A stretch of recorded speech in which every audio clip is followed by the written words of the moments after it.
by the way, has provoked such a storm of protest, ignorant protest, from some people who thought it was going to be part of the temple of Baal.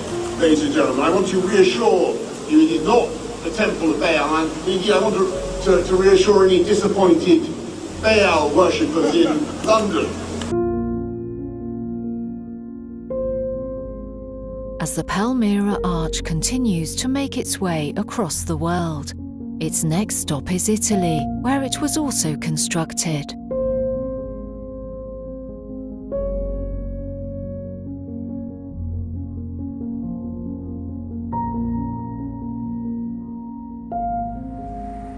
It seems all roads lead to Rome, so we decided to head to the Colosseum to investigate.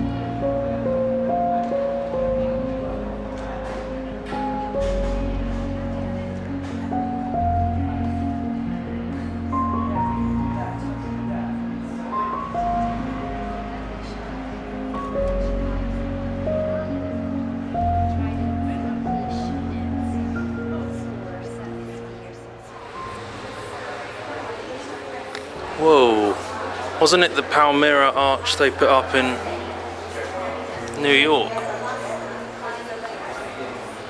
and London?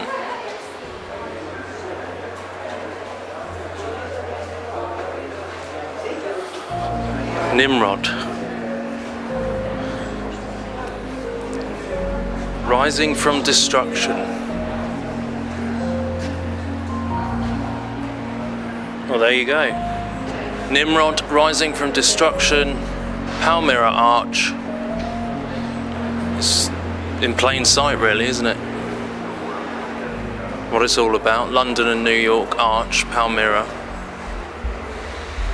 I gave a phone call to the Institute for Digital Archaeology, and they assured me that this arch is nothing to do with BAAL, that they actually changed those plans because of the backlash of the public.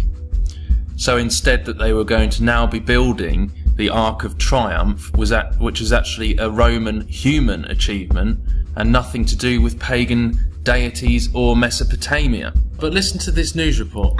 This is how Palmyra looked as ISIL took control the Triumphal Arch before the group destroyed it. Today, the 2,000-year-old arch from the Temple of Baal looks like this. Year-old arch from the Temple of Baal looks like this. It is not the Temple of Baal. So the news are just blatantly coming out with it from the Temple of Baal. My friends, this is very, very sinister. The Triumphal Arch of Palmyra is only about 50 yards away from the Temple of Baal. It has been floodlit, bright red. Today is the Feast of Moloch, the first day of the blood sacrifice to the beast. This date around the time of Passover on April the 22nd, and then to illuminate it blood red in Trafalgar Square for 3 days and 3 nights, as well as, may I add, right in the position in Trafalgar Square where they had a massive performance at Easter. They had the crucifixion played out right in the position in Trafalgar Square where now, as Pastor D is showing, that they've built this archway for 3 days and 3 nights that's been illuminated blood red around the time of Passover. Today, the 2,000-year-old arch from the Temple of Baal. Nimrod. Rising from destruction. There is a passageway to the most evil place you can imagine. A gate behind which the demons wait. Just crazy, really, when, you know, I'm told on the phone that it's purely a Roman triumphal arch and nothing to do with Baal. But when you go to Rome, you go into the Colosseum and there's an exhibition saying rising from destruction, Palmyra, Nimrod.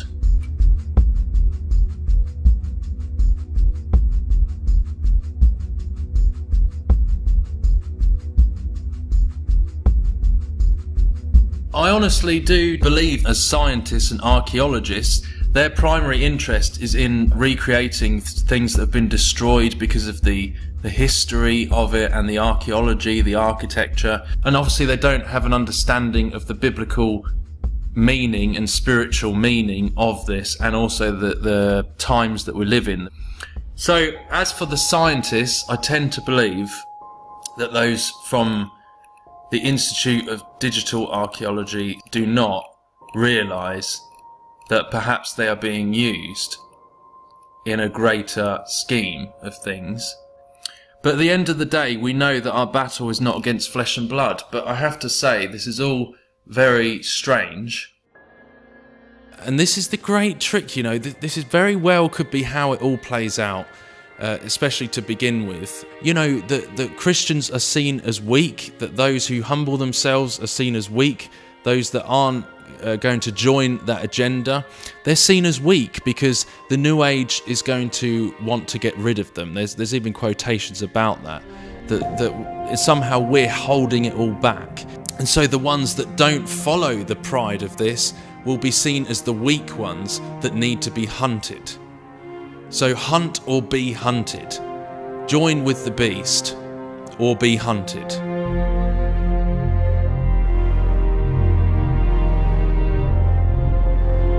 And Cush begat Nimrod. He began to be a mighty one in the earth. He was a mighty hunter before the Lord. Wherefore it is said, even as Nimrod, the mighty hunter before the Lord. And the beginning of his kingdom was Babel.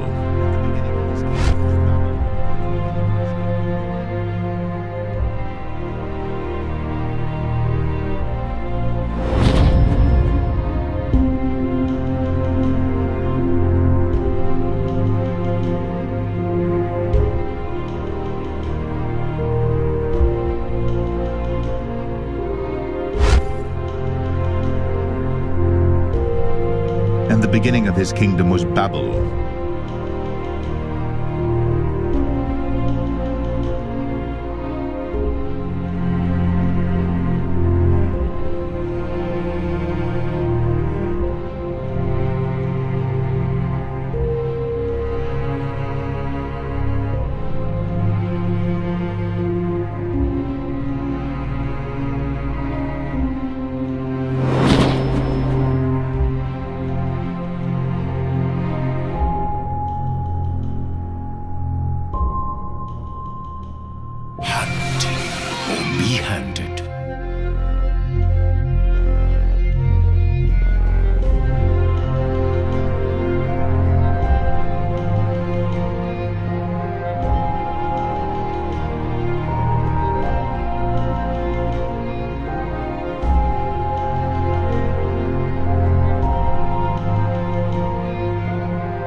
For we wrestle not against flesh and blood, but against principalities, against powers, against the rulers of the darkness of this world, against spiritual wickedness in high places. Wherefore take unto you the whole armor of God, that ye may be able to withstand in the evil day, and having done all to stand. King Herod was a foreshadow of the Antichrist.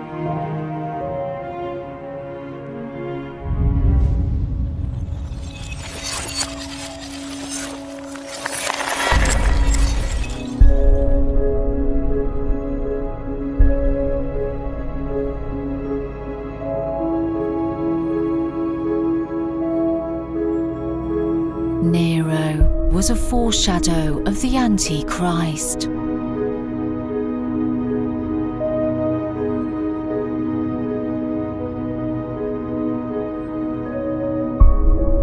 Nimrod, rising from destruction. And so the ones that don't follow the pride of this will be seen as the weak ones that need to be hunted. So hunt or be hunted. Join with the beast or be hunted.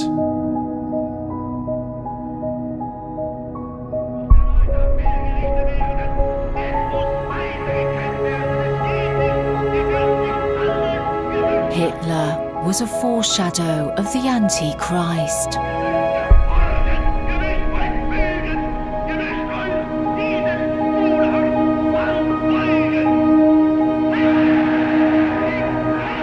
He was powerful in hunting and in wickedness before the Lord, for he was a hunter of the sons of men. And Cush begat Nimrod. He began to be a mighty one in the earth.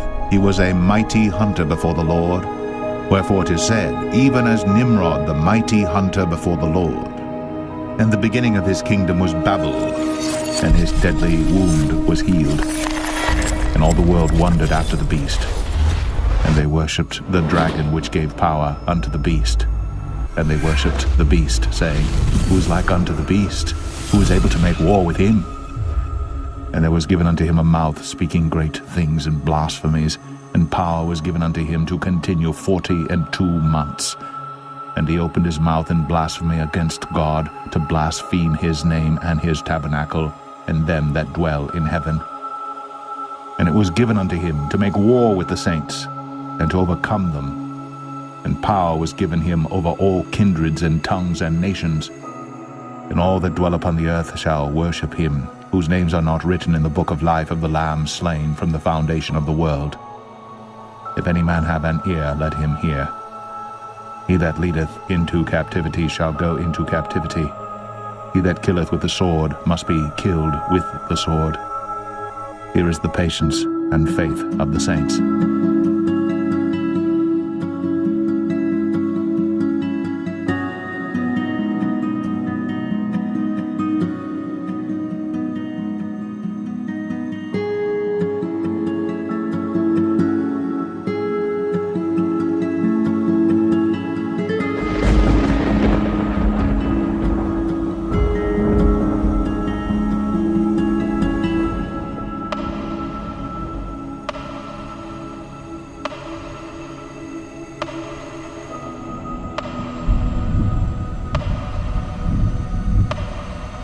And here we have Nimrod, the mighty hunter in the barren land. The book of Psalms says the rebellious dwell in the barren land, and this is the Babylonian pagan sun deity, the single eye symbolism, and he is the arch enemy of God, firing an arrow in order to steal from the fruit of Israel, of the kingdom of Jesus Christ.